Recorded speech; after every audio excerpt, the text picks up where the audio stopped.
In this video, we're going to take a look at Goa in India as a destination for expats and digital nomads.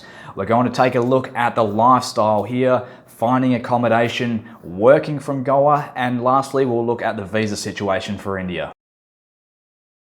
Aaron here from Offshore in Asia. So if you're looking for help or a bit of extra information on moving your life, your business, your investments out to Asia, we can help you with that. Well, today I'm in Goa in the Indian subcontinent, so that's what we're talking about. So first of all, Goa is a former Portuguese colony, which makes it quite interesting and quite different to the rest of India. Now, Goa is probably the biggest tourism hotspot in India. It's not just popular with foreigners. A lot of Indians come down here as well to have a good time.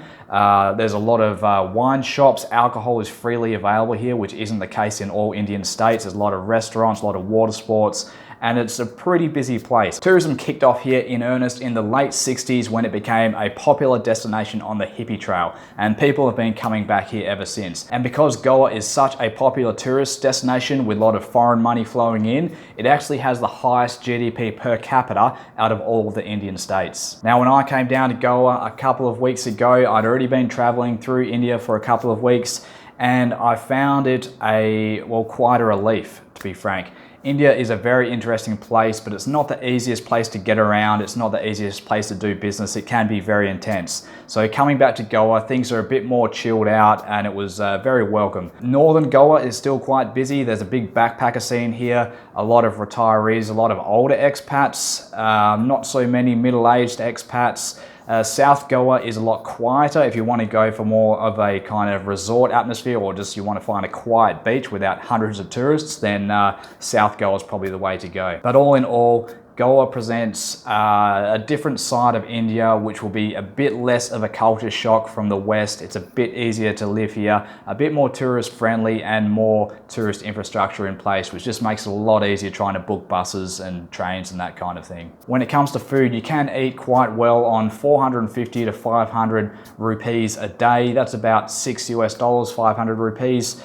You could easily double that budget, and you could probably cut it down a bit more as well. It depends what kind of establishments you want to eat at, how much street food you eat, and whether you eat in the local restaurants or the international restaurants. The food choice is a little bit limited, but saying that, there is a lot more choice here than in other parts of India for non-Indian cuisine. There's biryani shops everywhere. There's some really good curries, a lot of thali, Goan cuisine, and of course, if you like seafood, well, Goa being by the sea, then you can get pretty good seafood here as well. But one of the main reasons why people love coming to Goa is, of course, the beaches.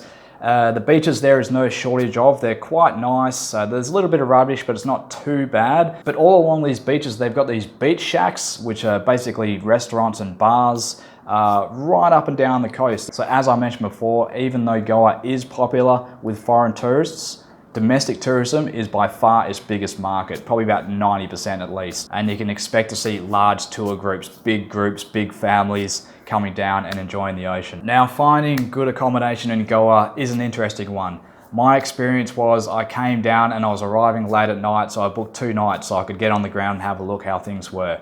I rocked up to the hotel and basically they ignored my booking. They tried to charge me double the price. Eventually we negotiated and I got them down closer to the original price. I still had to pay more than was quoted in the booking, but this seems to be how things operate to a certain extent in some establishments. I've heard similar stories from other people. There are some shifty operators around. There are some hotels that will put up fake pictures on the booking website. You rock up and it'll be a totally different hotel, or it'll be a lot more run down than the photos were showing. That's something I have experienced a lot of in India, where hotels are not really up to the standard you expect and not always up to the standard that is shown in their profile. But this is India, and we're not making any judgments here, but this is just kind of how things are, and you just have to expect that and roll with it. That said, the quality of accommodation here probably is higher than in other parts of India. So what I did, this is what I would suggest, is get down here, book your 1 night or 2 nights in a hotel, just so you've got somewhere to go when you first arrive, and then just get out and go for a walk. Have a look around. You will notice that there are room for rent signs everywhere, and just go in and have a chat to the guys. Ask them what their nightly price is, what their best price is. If you're staying for a week, ask if they can do a discount for that. I'm sure you can get an even better price if you book for a month. So that's what I did, and I ended up finding a really good room in a small complex that was run by a family, so everything was nice and clean, and they took pride in their guest house, which was fantastic, and it was just a really pleasant place to be. So this place I'm showing you now, this cost 1,000 rupees a night. There probably are places that are a little bit cheaper, but also there's a lot of places that are far lower quality that are more expensive. And the thing is, a lot of these guest houses aren't even listed online. So that's why I say get down here, just find somewhere for a couple of nights and get out and just go talk to the guest house owners, because the chances are you will find a much better deal compared to what you're going to find on the internet. Okay, so on to working. What is it like to work in Goa? Well, it is a nice place to work from, being by the sea and just a pretty chilled out sort of way of spending your days. The internet I've had a few issues with. It's not perfect. It seems to drop out quite a lot, but I've managed to get my work done.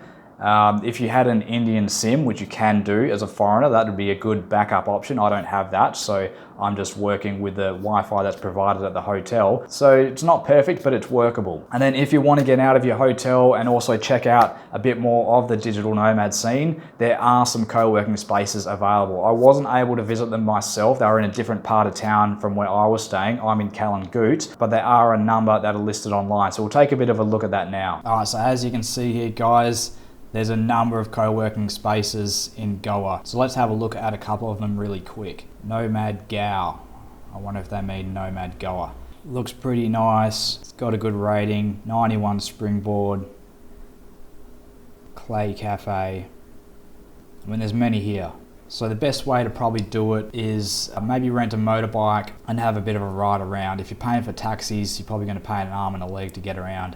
The other option is getting the bus, but that might take a bit longer. It might take a bit more research trying to figure out where the routes go, but it's going to save you a lot of money. So yeah, we've got a bunch of options here in Panaji. That's the capital of Goa. Around here is a bit of a town center as well. All these sections along here are very popular with the beach shacks. So as far as visas go, India is quite an easy country to get into. You do need a visa, but the whole process was quite straightforward using what they call the e-visa. So it's all done online. And then when you rock up to customs at immigration, they pretty much just wave you straight through. It was very quick moving through the airport. Now, as far as the e-visa goes, they've got a 30-day tourist visa. There's also a 1-year visa and a 5-year visa. So if you go for one of the longer visas, the 1-year or the 5-year, that allows you multiple entry, but you're only allowed to stay in the country for 90 days at a time before you have to leave and come back, or 180 days at a time, depending on your nationality. So those visas are quite good, the 1-year and the 5-year, if you want to spend an extended period, but you have to be happy to come and go a little bit. So whether that means flying down to Sri Lanka, Bangladesh, or maybe even Southeast Asia. So wrapping it up here, guys, as I mentioned, living and working in India isn't ideal. As great as the country is, sometimes it's just a little bit hard to get things done compared to what you may be used to in your home country. But Goa is pretty good in that respect compared to the rest of the country. It is a little bit more foreigner, Westerner friendly. Now, if you're just looking for somewhere to go to relax on a beach, to get some work done, to live an easy life, there probably are better options in Southeast Asia, where it will be more relaxed, there'll be better infrastructure and more food choices as well. But if you are interested in coming to Goa, I would say absolutely do come. It is a pretty cool place. It is pretty relaxed as far as relaxing in India goes. And there are a lot of people who keep coming back here just because they really love Goa. Right, so that's it for the video. If you are interested in learning more about Southeast Asia and how you can move your life out here, start a business here, do all of that good stuff, head over to our website, offshoreinasia.com. There's a lot of free content there that will help you to get started out here. You can book in a free 15-minute discovery call, tell us what your issues are, and we'll find you some solutions.